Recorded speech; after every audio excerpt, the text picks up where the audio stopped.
नमस्कार मित्रांनो, आज मी तुम्हाला गुरुपौर्णिमेविषयी काही विशेष माहिती सांगणार आहे. व्हिडिओ खूप इंटरेस्टिंग होणार आहे.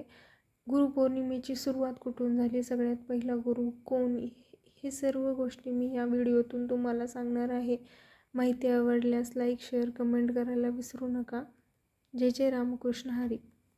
आदियोगीपासून आजपर्यंत भारतीय परंपरेत गुरुपौर्णिमा हजारो वर्ष साजरी केली जात आहे आणि आजही हा उत्सव टिकून आहे. या निमित्ताने सद्गुरू गुरुपौर्णिमेविषयी संबंधित अनेक कथांवर प्रकाश टाकत आहेत.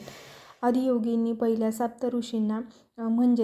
सप्तऋषींना योगशास्त्र ज्यावेळी प्रदान केले तेव्हापासून ते भगवान बुद्धांनी भिक्षूंना दिलेल्या दीक्षेपर्यंत आणि अलीकडच्या काळात ऋतुमानानुसार चालणाऱ्या साधकांच्या धार्मिक यात्रेपर्यंत अशा अनेक कथांविषयी सद्गुरू मार्गदर्शन करत आहेत.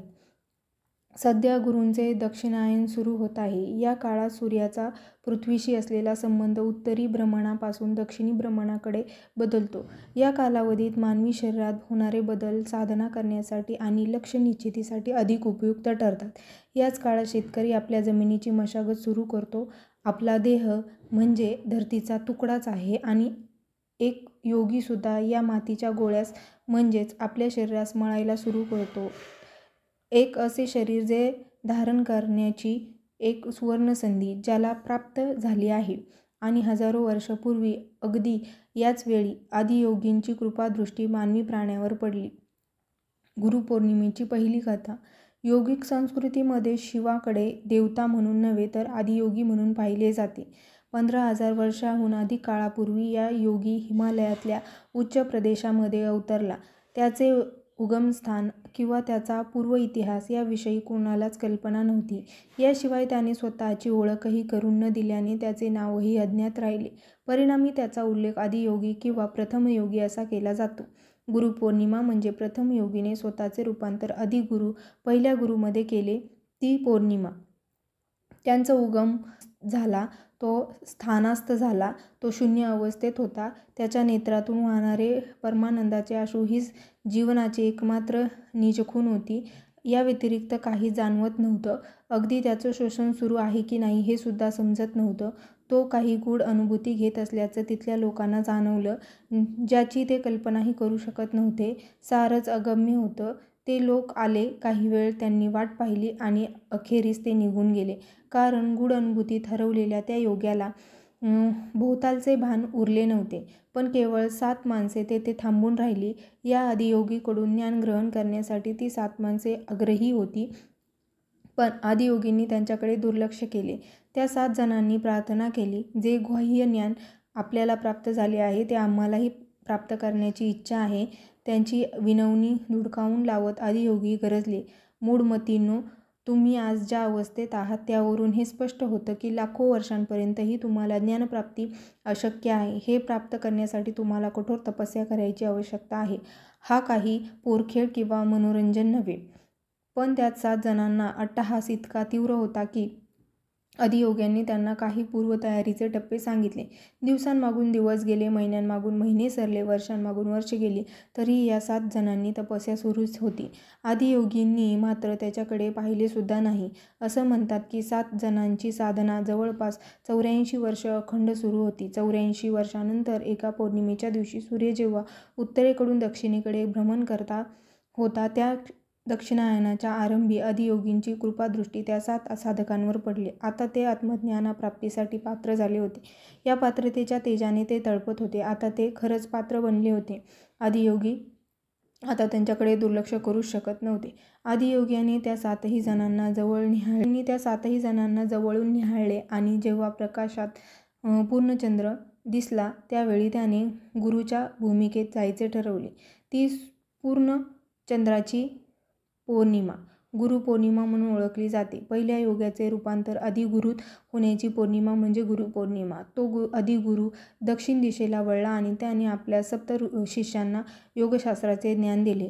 म्हणूनच तो दक्षिणमूर्ती म्हणून प्रसिद्ध आहे.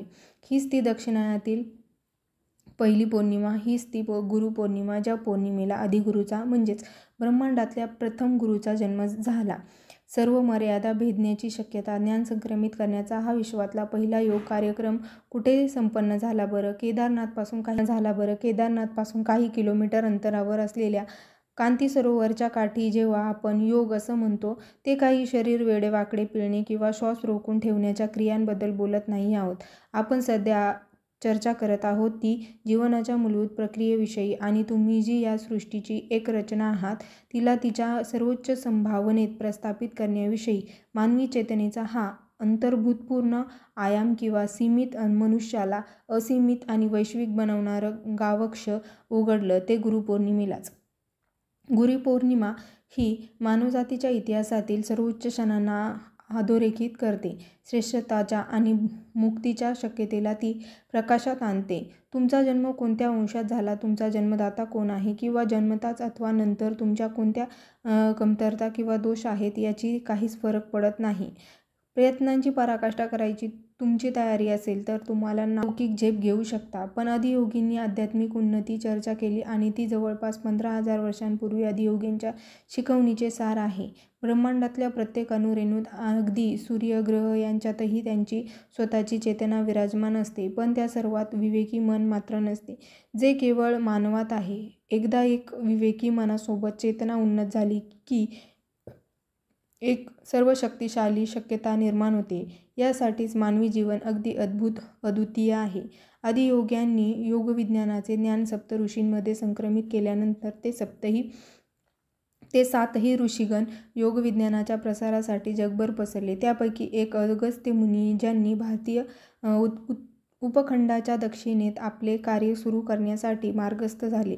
अगस्त्य मुनींचं जीवन अगदी अद्भुत, विलक्षण, सामर्थ्यशाली आणि प्रबल बुद्धिप्राप्त पुरुष होते.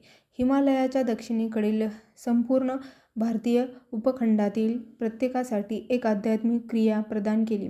अगस्त्य मुनींच्या दक्षिणेकडे प्रयाण करण्यामुळे योगी आणि आध्यात्मिक साधक यांची एक परंपरा सुरू झाली. ऋतुमानानुसार योगी आणि साधकांनी हिमालयातून दक्षिणेपर्यंत आणि पुन्हा परत हिमालयाकडे असे भ्रमंतीचे चक्र सुरू झाले. हे चक्र हजारो वर्ष अखंड चालत राहिले. योगीजन उन्हाळ्यामध्ये हिमालयातल्या गुंफांमध्ये साधना करतात आणि हिवाळ्यात दक्षिणेत यात्रा करतात. यांच्यापैकी बरेच जण रामेश्वरपर्यंत जातात. रामेश्वर हे भारताचे दक्षिणेकडचे टोक आहे. नंतर हजारो किलोमीटर पायी प्रवास करत ते पुन्हा उत्तरेकडे परततात. त्यानंतर पुष्कळ काळ उलटल्यावर गौतम बुद्धांनी त्यांच्या भिक्षूंना या एका संपूर्ण महिनाभर अखंड गुरु. जगातील सर्व धर्मांच्या आरंभाआधीपासून गुरुपौर्णिमा साजरी केली जात आहे. हजारो वर्ष मानवजातीसाठी नवनवीन शक्यता उपलब्ध करून देणारा दिवस म्हणून गुरुपौर्णिमा ओळखली जाते व साजरी केली जाते. आदियोगींनी जे योगविज्ञान मानवजातीतील उपलब्ध करून दिले ते कोणत्याही धर्माच्या आरंभाआधीचे आहे. लोकांनी मानवतेला परस्पर विरोधी अनेक छोट्या छोट्या गटांमध्ये विभागण्याचे मार्ग शोधण्याआधी जे आज दुरुस्त करणे दुरापास्त होऊन गेले आहे. आदियोग्यांनी मानवी चेतना वाढवण्यासाठी आवश्यक असणारे शक्तिशाली साधने निर्माण करून त्यांचा अभ्यास आणि प्रसार देखील सर्वत्र केला. हजारो वर्षांपूर्वी आदियोग्यांनी मानवी यंत्रणेचे रूपांतर अद्भुत शक्यतांमध्ये करण्यासाठी शक्य असणारे सर्व मार्ग शोधून काढले. हजारो वर्ष मानवजातीसाठी नवनवीन शक्यता उपलब्ध करून देणारा दिवस म्हणून गुरुपौर्णिमा ओळखली जाते.